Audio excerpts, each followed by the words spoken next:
I'm looking for a transient designer, but I don't see him on here.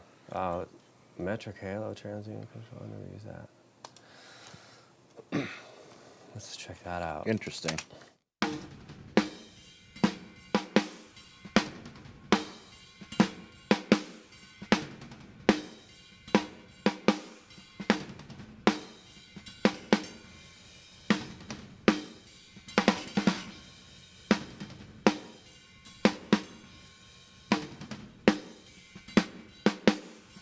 More of what you're doing?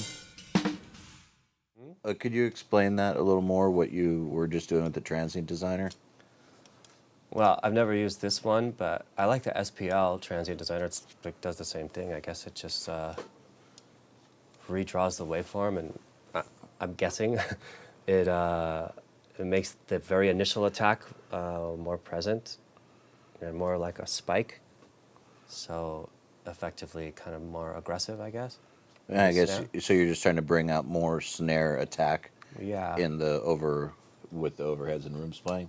Well, it's on the close mic of the snare, obviously, but yeah, but I was listening with the overheads on, yeah. Cool. Mm-hmm. Thank you.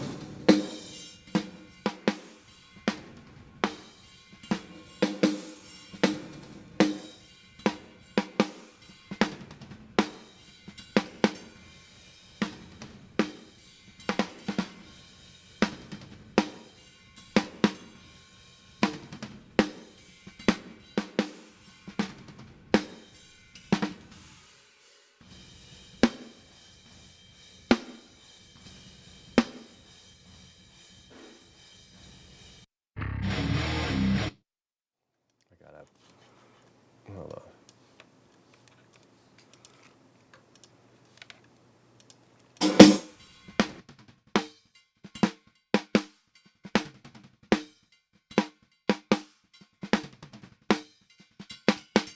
What did you just mute? Huh? You just muted the reverb or the rooms?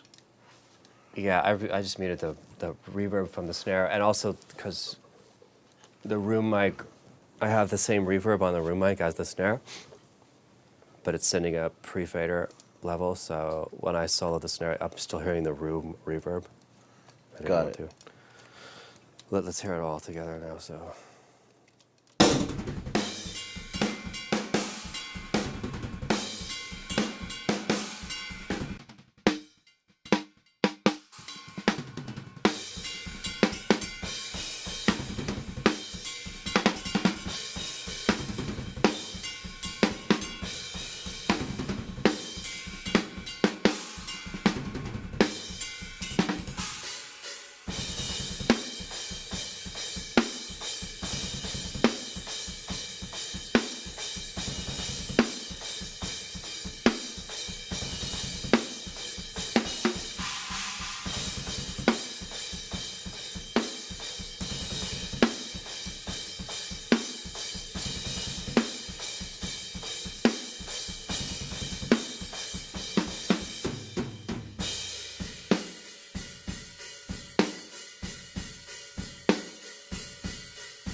What are you listening for? Like, what are you trying to do right now? But I just was reshaping the EQ of the snare. I felt like it had a little too much of a mid. Mm-hmm. It was sounding boxy, and I wanted it to sound more just bright. Just bright and pop more. Yeah. People are like, "Damn, I want this channel strip." It's like, yeah, you want this channel strip. This is a classic plugin. Yeah. Yeah, Andy Sneap turned me onto this one a while back, and I stuck with it. I kind of stick with things that work for me. Like, I mean, I love to try new plugins all the time, but, you know.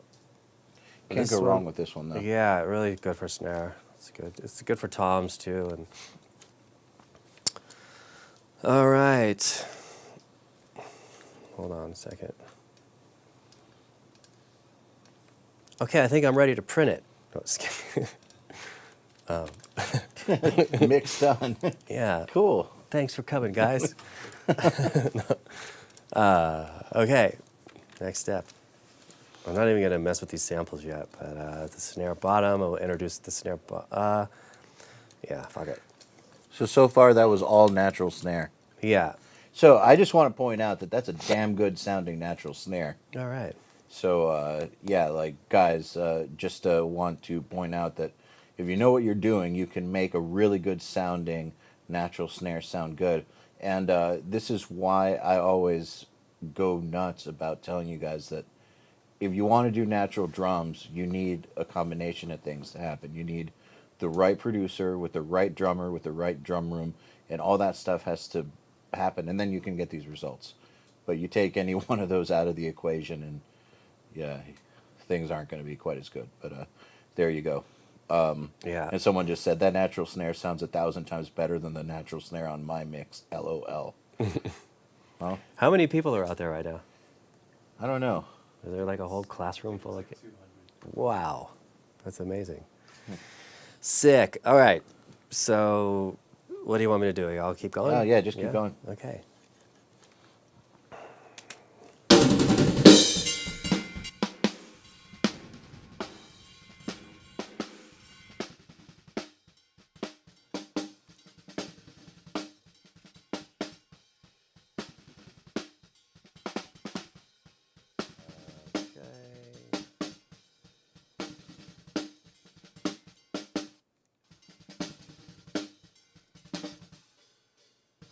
Oh yeah, here it is.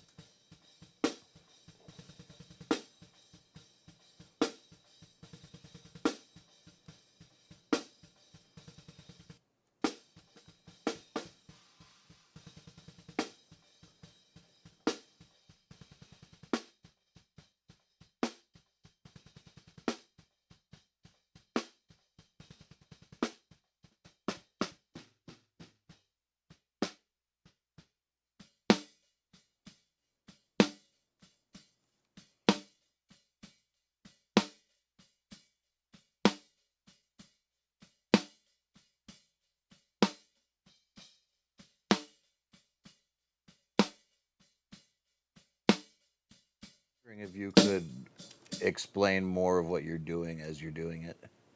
Okay, sorry. Okay, so I just turned on the bottom snare mic, and I'm putting the same gate on it as I did with the channel strip on the snare top.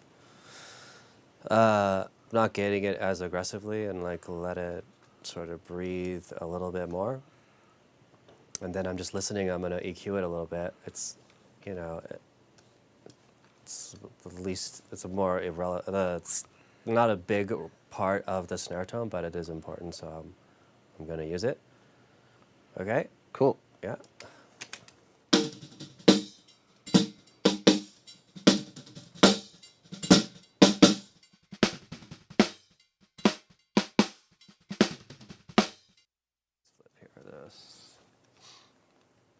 Normally I'm using like channel strip 2, and this is number 3. It's like, it's pretty much the same. Like it sounds the same. But a few key differences, I guess. Yeah, there's a few differences here, like, but and I think one is better, but like the gate and the EQs, they sound the same to me from what I hear. There it is, phase, just to make sure.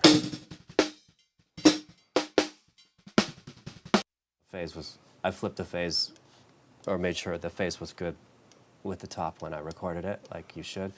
Just checking. Years ago.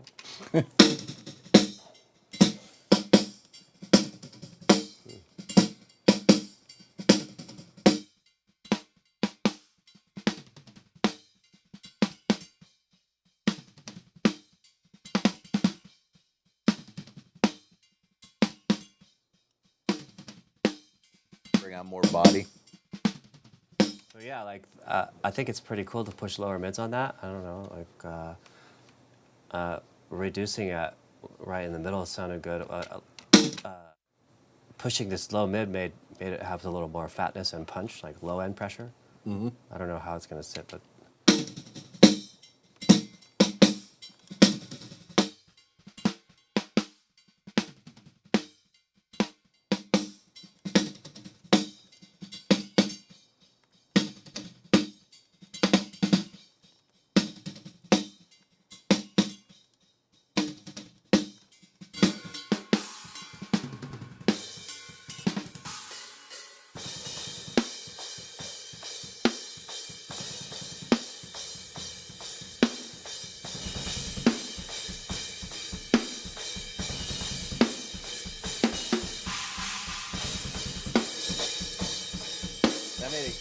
that made a huge difference.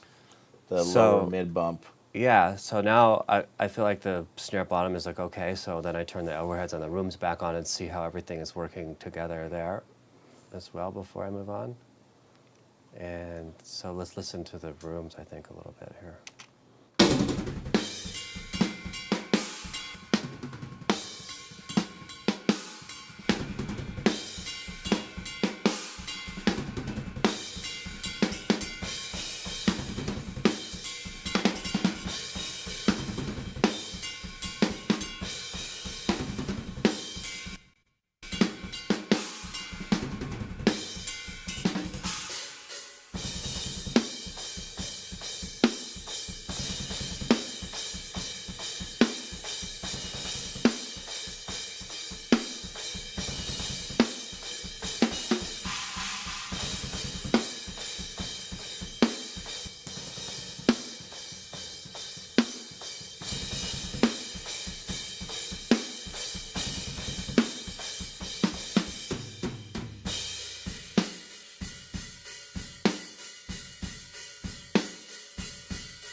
Now I'm EQing the room, EQing the snare in the room or how it's all interacting together.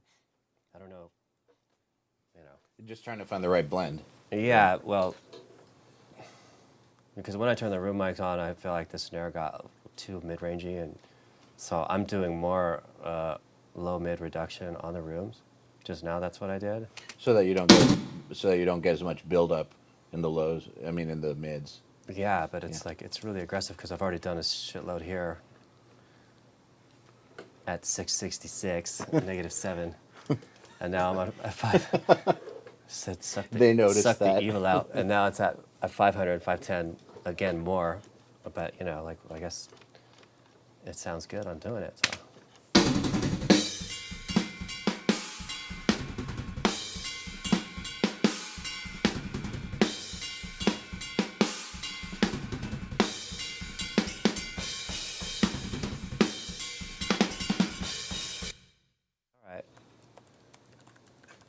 I think it's okay for now.